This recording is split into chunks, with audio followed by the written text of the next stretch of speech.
Hey everybody, welcome to Game Debut. Patrick Claybon back here with Greg Rosenthal and Cynthia Freeland, who is back in the lead still in our picks, but we've learned recently, Cynthia, the games matter more now, and Greg Rosenthal would like to change the system. So, okay, let's come up with a rubric here. So what happened? Everything before week 9 or week 10 didn't matter. No, I mean, it all counts, but what is it Bill Parcells used to say? You know, real football starts at Thanksgiving. So that's like our picks. Let's really start focusing and dial in now. So we've got a couple weeks because Thanksgiving's in 2 weeks. Yeah. Okay, so Coach Parcells not currently viewing our show. You don't know perhaps, that. Coach, hi. Here's our picks, the majority of which that came way before Thanksgiving. So I suck, is what we're saying? That's why our Queen C is right there. With 5 straight weeks picking 10 or more games. Dang. Cynthia is still in first place. Been making game picks like an MVP lately. Meanwhile, Matthew Stafford has been playing like one. Matthew has it, throws down the line. Tunnel screen, Puka Nacua gets one block, now another. He's clean. Touchdown, Puka! Stafford into daylight. Hits the sideline, flicks to the back. It's caught for a touchdown! And that's career touchdown pass number 400. Helmet high snap, looking left, throws that way, and it's caught for a touchdown. He throws no look left side. Alone Parkinson, he can walk right in. Matthew Stafford and the Rams are stomping on San Francisco. You can see with that shimmy there, Matthew Stafford's been balling. He's got a monster matchup right over there at SoFi Stadium against the Seahawks. The winner will claim sole possession of first place in the division. So who is able to do that after the game, Cynthia? I think the Seahawks are able to do that by 1 point, 24-23 in this matchup. It really comes down to, this is probably the best game of the week, I think. And when I'm looking at this, I'm like, what's the difference? Well, the defense for the Seahawks, they've been getting better, healthier, creating more of the disruptive and nasty kind of pressure, and just doing things that we are seeing make teams extremely uncomfortable and doing it at a very high level. I mean, they have the most different players who are causing quarterback hits, the most different players with double-digit pressures. They're doing all of these things from a lot of different directions that you're like, oh, I don't even know who's going to come at me with this pressure this time. It's kind of all of them. So that's the type of defense that Mike Macdonald is used to coming from the Ravens, and it's really like all come together this season. I think these are the 2 best teams in the NFL. I think it's the game of forget the week, maybe the game of the year so far. I was about to say,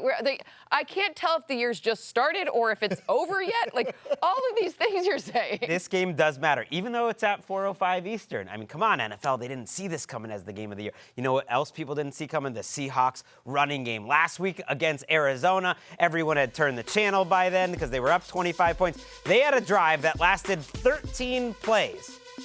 They did not throw the ball on one of those plays, and I saw an improvement in terms of their blocking. And Arizona's a good defense overall. And even though they're without their center this week, I think their running game has gotten more consistent. It was one of the heaviest run-pass scripts in the entire season by any team, and yet they were very effective, 58% success rate. And I think that's important this week because you want to keep those Rams pass rushers from just going into the backfield. I think they can be more balanced than they have been. I'm taking the Seahawks to win this game. I agree with both of you. This is a great game with 2 of the best teams in the NFL right now. You can make a case. I would make it. The Seahawks have been playing the best football.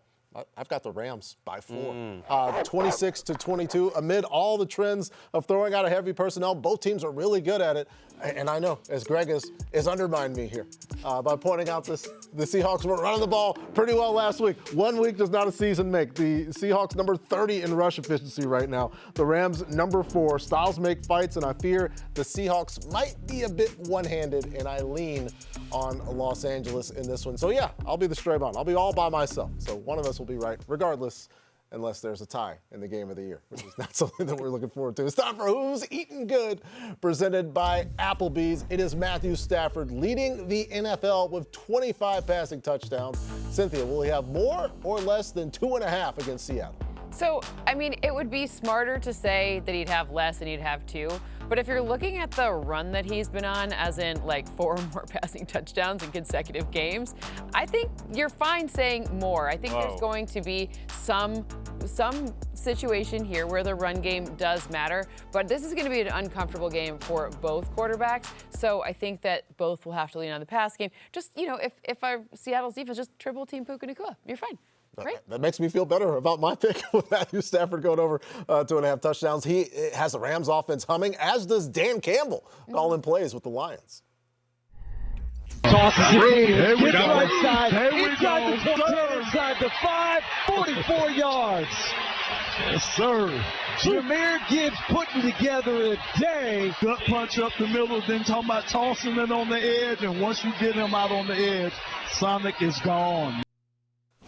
Detroit's heading to Philly for a potential playoff preview with the Eagles. The Lions crushed the Commanders last week, while the Eagles hung on to win in Green Bay. We know what you want, Cynthia. What does the model have to say about this game? The model hates my heart, and it's picking Philadelphia to win. Although there's some, like, it's okay because the Eagles were in the Super Bowl for me, so I kind of win both ways. But Philadelphia wins 24-23 in this matchup in my model because Jalen Hurts is able to target one of the deficiencies that the Lions still have, which is their deep passing threat, mainly that they're still missing pieces in their secondary. And that's going to be a problem when you have the diversity of pass catchers like, I don't know, A.J. Brown, Devontae Smith, Dallas Goedert. Like, need I say more? It's just too many different options against a depleted secondary, and that makes just the smidge of difference that causes a 1-point win for the Eagles. It's going to be a great game. I kind of wish that I wasn't a fan. I could just be like, watch this one. But I like that Lions fan to me is like, this is going to be a bad Sunday night. We promise the Lions fan within Cynthia is a little more passionate with the roar there on that one. I'm on the same page with the model. I've got a 2-point win for the Birds. The Lions 24-26 fall to Philadelphia. They love to play man. Only 4 teams have seen more pass attempts while they're in man coverage. And Jalen Hurts has some pretty good options when the other teams are in man coverage, like that guy. I know that there's a lot of questions about A.J. Brown's frustration. Breaking news, area receiver would like to contribute to offense. More at 11. Sometimes it's the Jimmies and the Joes. Jalen Hurts has 13 touchdowns and 1 pick against man coverage. 11-6, I think, get healthy in this one, and the Birds win, Greg. It's not about the Jimmies and the Joes. It's about Dan Campbell. And if you looked at their scores, by the way, look at the bottom of the screen. You see how, Cynthia by 1, Patrick by 2. They say the Lions are going to cover anyways. Go the whole way and just get Greg with, let's do it with me. That was a little Dodger style, just Greg there. Dan Campbell made a decision. And he is calling plays this week and forever. I'm never doing that again. I don't know what I was doing. Jameson Williams, bigger part of the Lions offense now that Dan Campbell is calling plays. It was just spamming something that worked, which was Jameson Williams. And I know it's going to be much harder this week when you're not playing the Commanders' defense, but I thought he made a lot of smart moves, including not leaving Jahmyr Gibbs in pass protection. You see David Montgomery here on a pass play was in more often on 3rd downs and in more in general on passing plays. And look, Dan Campbell's had to overcome a stereotype his whole career. I get it. He's a big, strong guy, and people don't think he's that smart. I've faced that my whole life, too. He's also smart, not just strong. And that's why he puts the play caller glasses on. I just feel like that is everyone who's aging a little bit. He puts them down his nose, and he's looking over the top and then looking down, over the top and down. It's just, it's perfection. It's perfection. It's intimidating. I wouldn't want it. If somebody's calling plays and they don't have glasses on, they got glasses on. I'm ready to execute. The Eagles and Lions currently in great position to make the playoffs. Let's go to the AFC West, where we could see 3 teams make the postseason. As we look at the odds, according to Caesar Sportsbook, the Broncos at plus 115 ahead of the Chiefs and then the Chargers. And if you'd like to, you can get the Las Vegas Raiders at plus 75,000. The Chiefs You got a problem. and the Broncos call the hotline immediately. Squaring off Sunday, Denver currently 3 games up on KC. In the division, what happens, Greg? I think the Chiefs come out of the bye looking their best. I've been saying I think the Chiefs are still the best team in the AFC, but they got to start making it happen. 24-20 is my Chiefs win, partly because of that bye situation. It's one of my favorite annual traditions. Forget about Thanksgiving. It's the bye week stat. Let's trot out that old canard. Oh, Andy Reid, I hope you're around forever so I don't have to do my homework. Whenever I talk about the Chiefs coming off a bye. What's the record now? 22-4. 22-4. Mahomes also 13-1 against Denver all time. That's a good one. Mahomes, by the way, only has 1 loss coming off a bye in his career. And I do think that it gives this time to reset for the Chiefs and what they want to do offensively, hopefully fix that running game against the Broncos. I mean, I, too, have Kansas City. The model's like a little drunk this week because lots of close scores, 23-22 in this matchup. Why? What is the difference? What makes that tiny shred of difference? Well, it's the different number of pass catchers that Patrick Mahomes has at his disposal. They can find a lot of different mismatches. Andy Reid, over the bye, studied where he wants to do the mismatches. Yes. You know, Pat Surtain has not been playing. The front is really good. So what are you going to do? Get away from that front, get the ball out quickly. That's why Patrick Mahomes has not been under a ton of pressure. See, that's Travis Kelce. Did you see him? Did you see Rashee Rice earlier? How about literally anyone else? Xavier Worthy, anyone? Want to go real fast? There's just so many different options, which makes don't kick it in there. You get a fine for that, sir. But ultimately, you're going to want to take all of these different pass catchers and figure out which mismatch you want. And he's had the bye, so he's going to be able to figure that out. Yeah, and congratulations to Andy Reid and Patrick Mahomes, who are good, not just after the bye, they're just generally good, which is why I think that after the bye stat falls. And I've picked a lot of games incorrectly when I take the Chiefs to lose. So why don't we run it back one more time? I will take the division-leading Denver Broncos by 1 point, 21-20. I couldn't help but notice, much like Greg did in the other game, you guys have some pretty close scores. I went over the number. Yeah. I went Chiefs all the way. Well, okay. I think it's relatively drunk. close. The model has a problem. Well, me and the model are not similar in that capacity. I am fully unimpaired when I make these bad decisions, but the Broncos have been in some rock fights. I think that they can muddy up the picture a lot like the Buffalo Bills did against Kansas City with that talent and get into a close game and then have one of the better scrambling quarterbacks of 2024 start to scramble a little bit more. Only Justin Herbert has more yards per carry on scrambles. They've been throwing the ball laterally, a lot of screens and draws for the Broncos. Let Coach Payton not hide Bo Nix. Let him go out there and make some decisions and get some scrambles in and beat the Kansas City Chiefs. It's time for Get More with Geico. Cynthia, who's more likely to have 4 more receptions in this game, Travis Kelce or Courtland Sutton? Well, we talked about the variety of different pass catchers here. So for me, it's Courtland Sutton on the other side. Who's the coach? Sean Payton. What's he in the mold of? Bill Parcells. What does that mean? Big body guys who have an opportunity to absolutely just body the heck out of the defensive backs are going to be the formula. Now, these could all happen in the fourth quarter because Bo Nix doesn't seem to really come alive until the end of the game. But ultimately, I think more likely to have 4 or more receptions, Courtland Sutton. Well, we're just getting started here on Game Debut. Coming up, it is a battle of 6-3 teams in Orchard Park. Baker and the Bucks versus Josh Allen and the Bills. Who bounces back after tough losses in Week 10? We'll tell you as Baker Ball keeps on rolling, baby. We'll be back on Game Debut.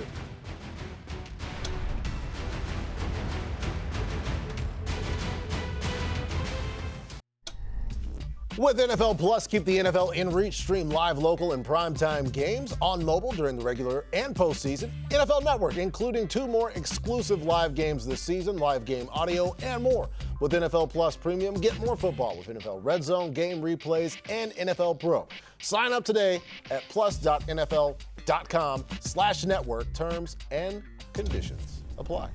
Time for Seize the Season, presented by Caesar Sportsbook, as we look at the first touchdown score odds in the big-time matchup between the Buffalo Bills and the Tampa Bay Buccaneers. You got a couple of Bills at the top, followed up by Rachaad White, Emeka Egbuka, and Keon Coleman. Let's dive more into this mega matchup between the Bucs and the Bills. Both teams dropped games last week.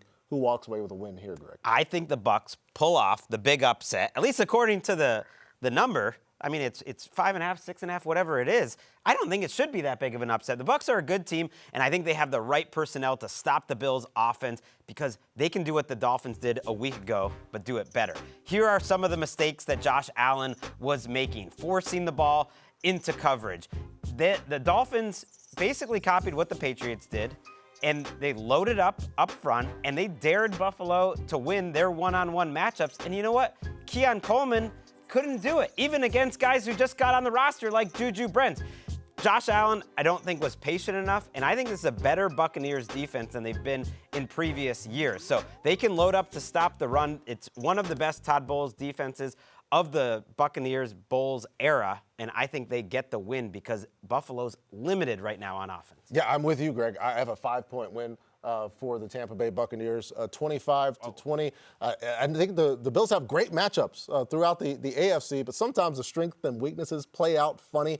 And we just saw, like Greg pointed out, the Bills not able to separate against the Finns, and now the matchup is even worse against the Bucs, where teams are outright avoiding Antoine Winfield, except, of course, the Patriots on 4th down last week, and maybe should be avoiding Jamel Dean, who has held opposing quarterbacks to a passer rating of 22.8. It's the lowest since at least 2018. I don't know if the Bills get it figured out in 1 week, Cynthia. I've got the Bucs here. Are you guys? Do you guys need to call some sort of number because you're giving me the Bills? Okay, fine. I'll take the Bills. 27-23. Bleep, bleep, bleep. Give me that prime number. I feel very good about this. Yep. At home. They are at home. Yeah, 5.5 point. Can we get double points for me getting We this? should get double wins if we win. No. We're picking the big upset. We're not taking the safe little prime number. Big, The safe little prime. The safe little prime number right here. Well, listen. When you talk about a Todd Bowles defense, maybe in the past game, it's the fastest one, or it's the best one you've seen. Hey, how about every other run the Patriots had? These were the only 2 successful runs they had. Two pretty big ones. Who's not a great rushing team? The Patriots. And you know who rushed really well against the Bucs? All the people. This is not a normal Todd Bowles rushing defense. Usually when you think Bowles, you think just some sort of wall against the run. That's not what's happening this season, especially in the middle. Even though they have Vita Vea there, they're able to get a bunch of yards before contact, a bunch of yards after contact in the interior. James Cook is still on the team, last I checked, right? Yeah, I don't know. I didn't see him last week really doing much. Oh, okay. Well, all right, fine. Okay, Bills fans, I'm sure we'll hear from you. Because we got spicy, Greg, today, folks. This is who you love. This one, right? Seize the Season is brought to you by Caesars Sportsbook. New users can bet $1 to boost their next 20 bets by 100%. Must be 21 or older. See Caesars.com/promos for full terms. Motion to the right on 2nd and 8 from the 17. Caleb Williams under center. Drags another tight end. Smythe in motion. Here's the snap of the play fake. Williams rolling to his left. Running now. 15, 10, 5. End zone. Tiptoes in. Touchdown in the blue paint. Caleb Williams. 17 yards. Took care of business himself. The Chicago Bears have won 6 of their last 7 games. They've got J.J. McCarthy and the Vikings, who stole one from Chicago way back in Week 1. Does Caleb get revenge, Cynthia? Yeah, a whole 1-point revenge. I have Chicago winning this game 25-24. I usually avoid saying hard things on TV, but maybe Ben Johnson is the blitz whisperer. Huh? I nailed it. Good right job. There it is. Yeah, that's a hard one to say, because Caleb's opportunity against the blitz this season kind of has the same trajectory that Jared Goff's had for the Bears, as in he's very, very good against the blitz. And there's only few things guaranteed in life, right? Death, taxes, and Brian Flores blitzing you. So you know that's going to happen, especially if they try to take away the run, which the Bears have been very strong in the run game. And so if they try to do that, then it'll be like Philadelphia style. And what's going to happen? Caleb Williams will just pass it right over their heads. But ultimately, he's great against the blitz. Caleb Williams is doing a very nice job quarterbacking this team. The Bears are playing for they're looking to try to make the playoffs here, so they're going to want to get that one game back against the Vikings. I agree with you. I've got a Bears win, even more handily, 21-17. And yes, they have a plan against the blitz. And sometimes when the plan doesn't go right, and Caleb Williams is back there running around doing a bunch of different stuff, that works out too. The plan for the Minnesota Vikings, the execution hasn't necessarily been great. J.J. McCarthy had the whole field to throw to, and he threw it to Marlon Humphrey.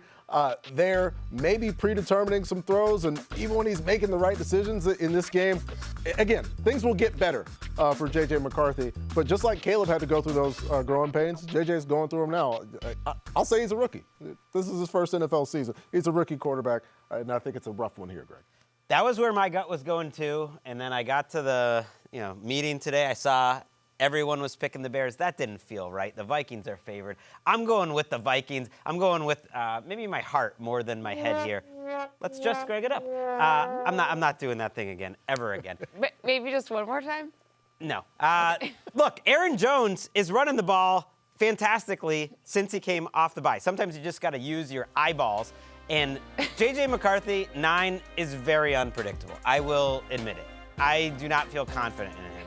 But he has made some good plays. But when I look at these two teams, there's just more talent on Minnesota. Like Aaron Jones out of the backfield, Aaron Jones as a runner has looked fantastic. Justin Jefferson, Jordan Addison, like they are a better group overall in terms of the skill position talent. And then we know that the defense is more experienced, I think more versatile than Chicago. So ultimately, even though the vibes seem horrendous right now in Minnesota, I'm going with the Vikings. Yeah, a win would change those vibes because it does seem to directly correlate. Coming up, the show's going worldwide, folks. We're talking Dolphins and Commanders. Big matchup there in Madrid. Tua and the Finns whooped the Bills last week. Will there be an encore? Dan Quinn. I love this video. Find out how we view this game coming up next on Game Debut.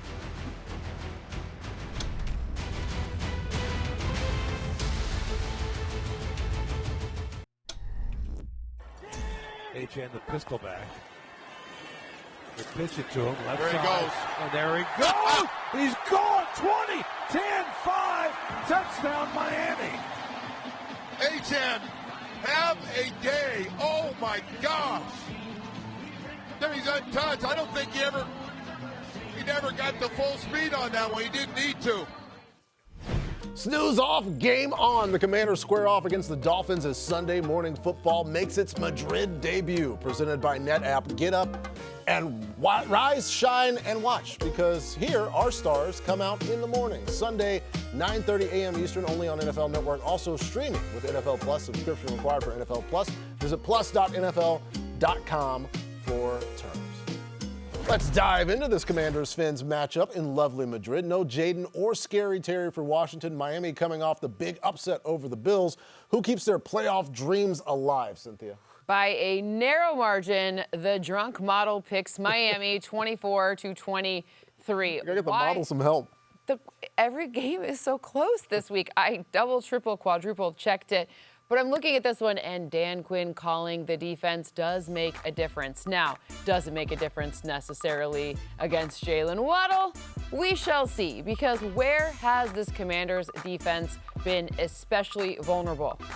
Well, passes in general, deep passes, passes of 10-plus air yards, just basically anything that's a downfield pass. Like, are you going to pass the ball? We've got a problem stopping that. And Jalen Waddle, the speed, the route running, this is a guy who has really helped Tua Tagovailoa out quite a bit.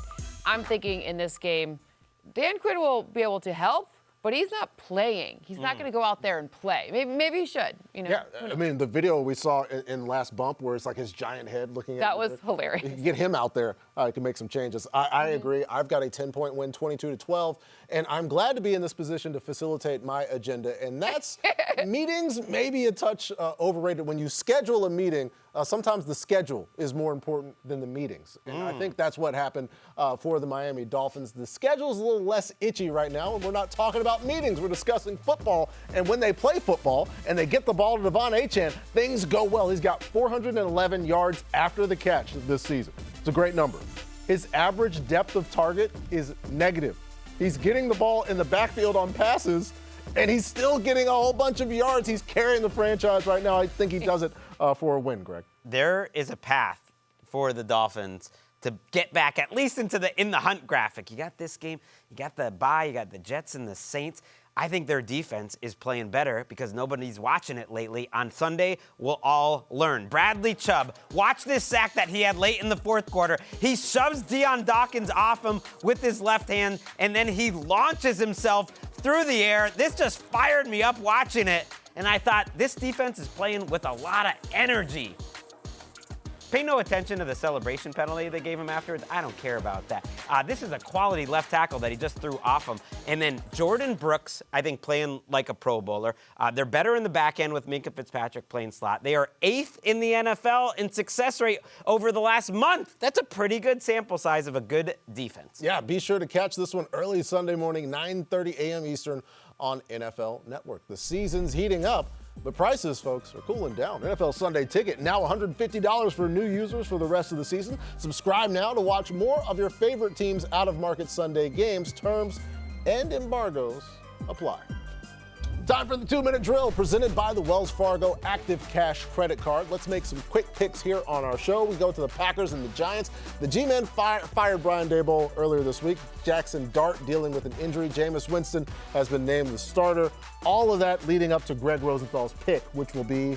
It will be the Giants covering that 7 points. Okay, the Packers aren't going to lose this game. They got to win. But Jameis Winston back in the lineup, and you got the new coach bump in terms of Mike Kafka. You know I'm at least going Giants to cover. Look, Jameis Winston has been around for a while, and he always raises the team that he joins for a few weeks. And then sometimes it gets a little stale. He's only 31 years old. I don't like his situation this week because Darius Slayton's hurt. Obviously no Malik Neighbors or Scadaboo. There's too many injuries for him to overcome. But I think Jameis plus the new coach, at least they keep it close. All right, let's go to the 49ers and the Cardinals. Brock Purdy is expected back for the Niners. Does he get a win in the long-awaited return, Cynthia? The long national nightmare is over. Who will be the starting quarterback for the Niners? Every week it's up until 90 minutes before the game. And yes, I have a win for them, 24-22. George Kittle's impact can't be understated. When he's on the field, what happens? Well, they can play a lot more 12. They get over 1 yard more per rush, and they haven't been great at rushing so far this season.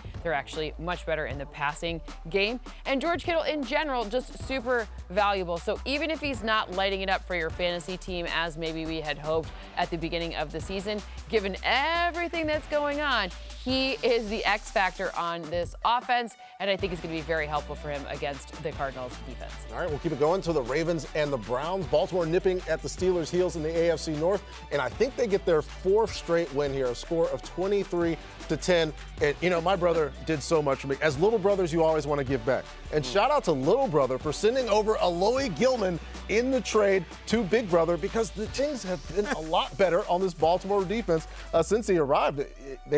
He got targeted 3 times against the Minnesota Vikings, allowed no catches, played 100% of the snaps. Quality increases. So, yeah, appreciate you, Coach Jim, for the trade. Still to come. Don't look now. Speaking of Coach Jim, Herbo and the Chargers are surging. Harbaugh's team has won 3 straight, and they have their eyes set on the playoffs, but don't sleep on an angry Liam Cohen and the Jags. Our picks for Jags-Chargers coming up next on Game Day View.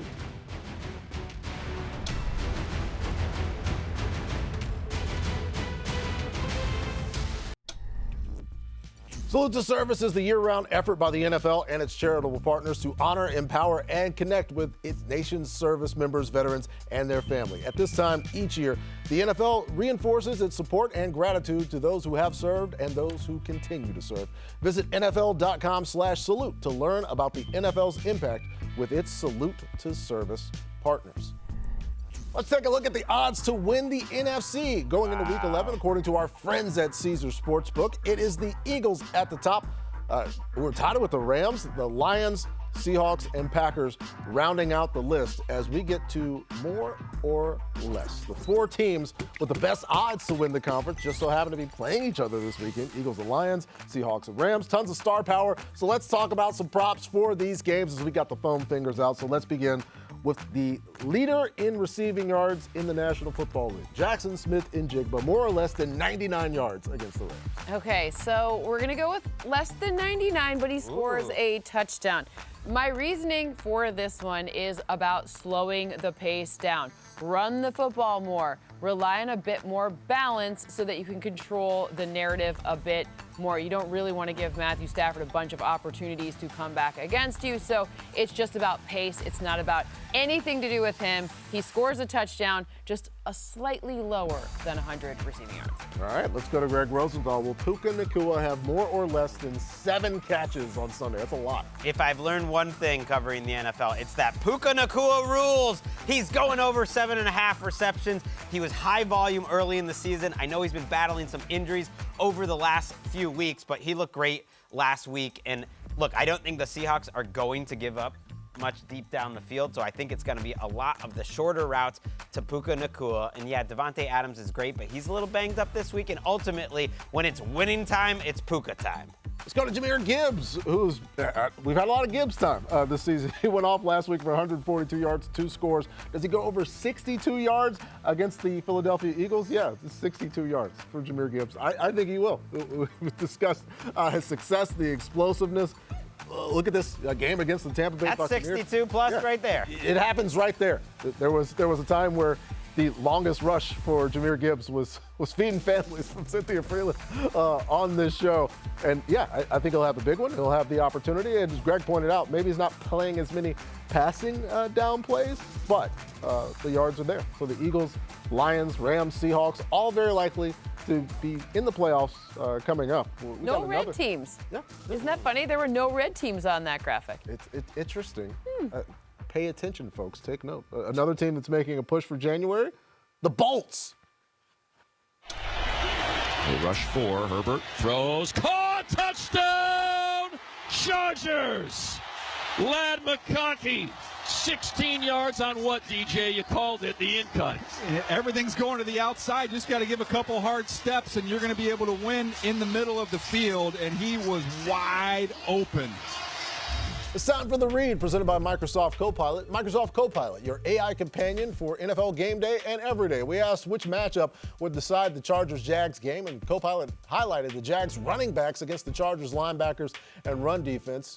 ETN had only 58 rushing yards on the ground last week. If Jacksonville can't establish the run, might be tough sledding for the Jags offense. So that's Copilot's view. Let's talk more about this matchup down in Duval, as Liam Cole would say. The Chargers have won 3 in a row. Jacksonville coming off an epic collapse against the Titans. Could this be a trap game they lost to the Houston Texans, for the folks in Los Angeles? I mean, I get, what's a trap game? I don't know. Some days Jaguars have a winning record this year, so I don't think they can be trapped. I don't know what a trap game is, but why I do have the Chargers winning 23-21. When I'm looking at this game, I just want to give a little love to Justin Herbert. Why? Because the poor man has been getting clobbered. He's gotten hit more than anyone else, and yet he is still dealing. He's delivering deep passes. This is a pass-first offense, something we did not think we would be talking about when it comes to a Jim Harbaugh offense. But just look at all of these different ways. I mean, the man has been doing this with like all of the pressure in the world coming against him, and he's still delivering. So I just want to give a little bit of love where love is due. And, you know, I've talked a lot about how this O-line can be improved, but Justin Herbert, he's dealing with it. He's very mature, that one. He is making it work without a lot of help. Not a lot of help. That's something that should put him in the conversation. He's in the conversation. The MVP. Oh, I was like, what conversation? For trap game? I was still stuck on what's a trap game. You know what could The help his case in the conversation? What's that, Greg? How about a last-second drive against a defense that is making a habit of giving up last-second drives to much lesser quarterbacks? Remember back in week 2 when Jake Browning went down the field with a chance to win the game? It was a nasty loss. And stole a win. How about Geno Smith? Oh, you might say, oh, the Raiders lost that game. Well, they needed touchdowns on their last 3 drives, and they got touchdowns on their last 3 drives. The Jaguars couldn't get a single stop late. And then last week, oh, it's the coup de grace. It's one of the best games of the entire season. It was good. 26-0 in the 4th quarter. All the Jags got to do is stop Davis Mills once. They couldn't stop him one time, and he gets in by a neck. Let's go. I think the Chargers can beat the Jaguars. Yeah, I agree. We are all aboard. So, folks down there in Duval, hit us up. This is a meme alert. I've got a 3-point Chargers win, 23-20, because the passing game in Jacksonville is not so hot right now. Trevor Lawrence has struggled against zone coverage this season. He's got the 2nd lowest completion percentage against zone. And also, he's one of only 3 qualified quarterbacks who has not thrown a touchdown, not one, against split safety coverage. There was struggle, but everybody struggles against the Houston Texans and their defense. I want to see how that Chargers team that really got after Aaron Rodgers last week goes up against Trev. We are all on the Chargers. And coming up, what did 40-year-old Ben like? There's a joke in here somewhere. 90s hip-hop, craft beer, which is, I guess some people like that, and fast cars. But not these old guys. These guys love slinging touchdowns. We're talking Rodgers against Flacco. The Old Man Bowl, which is weird because I'm older than both of them. Coming up next here on Game Day. Same. And I don't like craft beer or cars, but I like 90s.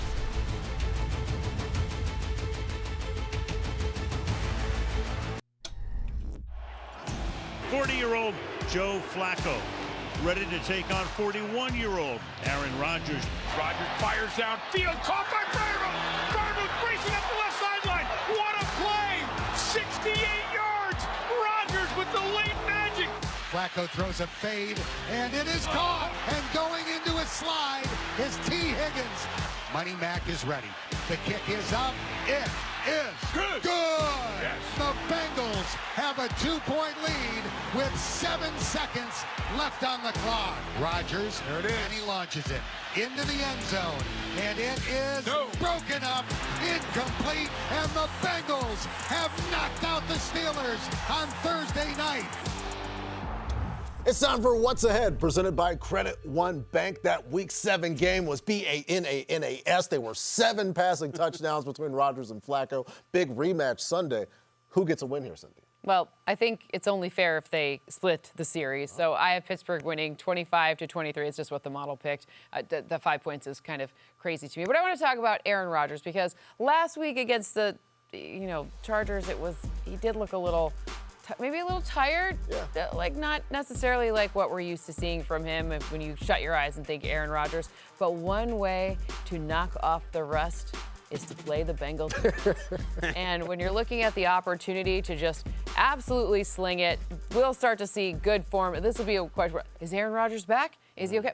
Guys, it's going to match. It's going to matter. It's okay if he's not Aaron Rodgers of several years ago in every single game. But I think we see a good version of him and Joe Flacco. Yeah, a significantly better version because the opponent is kind of struggling on defense. I have a 30-28 win for the Pittsburgh Steelers here because, as Greg Rosenthal pointed out a couple of years ago, if you get the ball to Jaylen Warren, good things happen. That's right.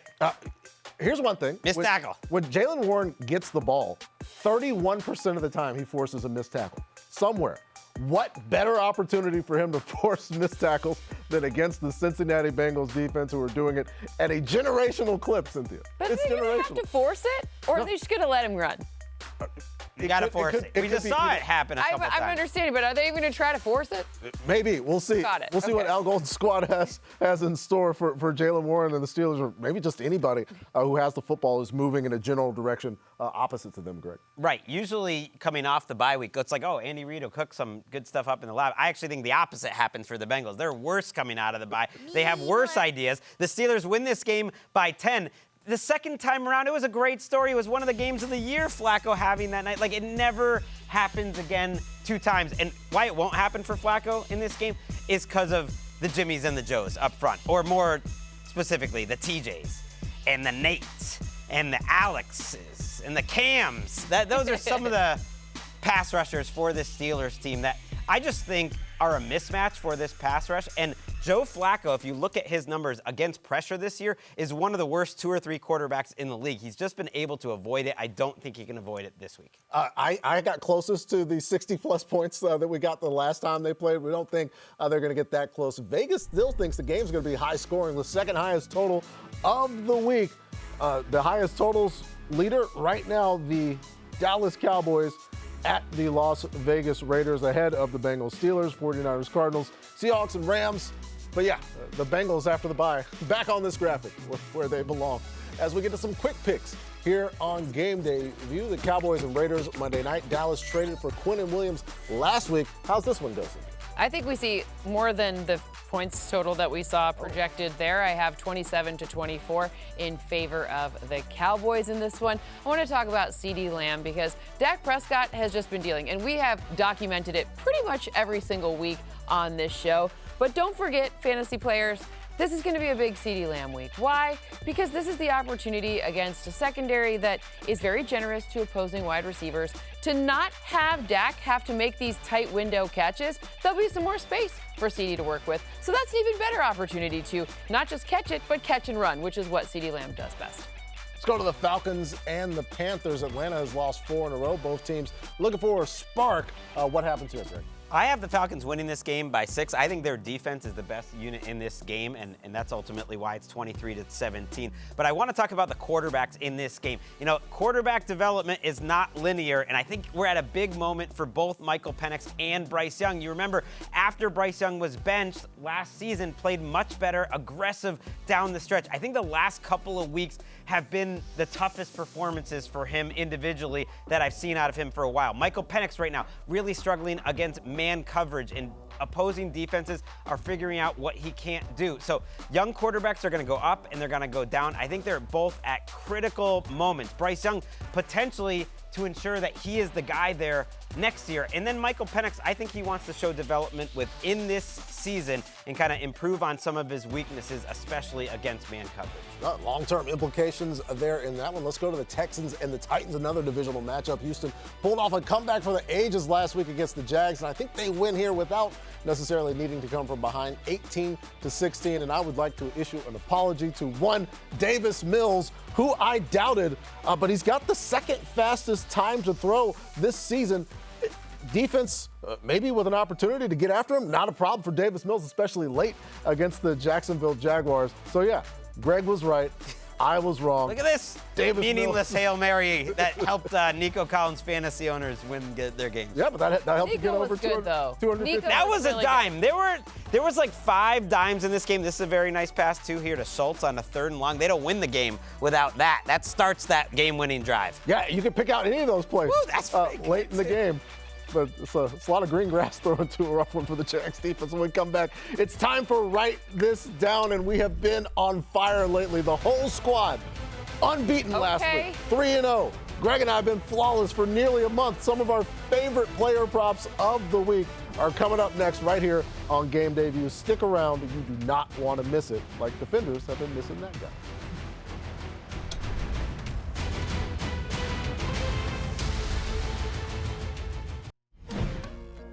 Sunday morning, we get the finale of this year's international series. It's the Dolphins and Commanders. Sunday morning football making its Madrid debut, presented by NetApp. Get ready to wake up and watch Sunday, 9:30 a.m. Eastern, only on NFL Network, also streaming with NFL Plus. Subscription required for NFL Plus. Visit plus.nfl.com for terms. It is time for Write This Down, as we got some prop predictions for Week 11. Greg Rosenthal crushed last week with his Davis Mills passing prop. So It's all about the neck. go. Considering that, kick us off, Greg. I've hit 4 straight of these. I might be losing to Cynthia and Patrick by a lot, but I'm nailing these. Here we go.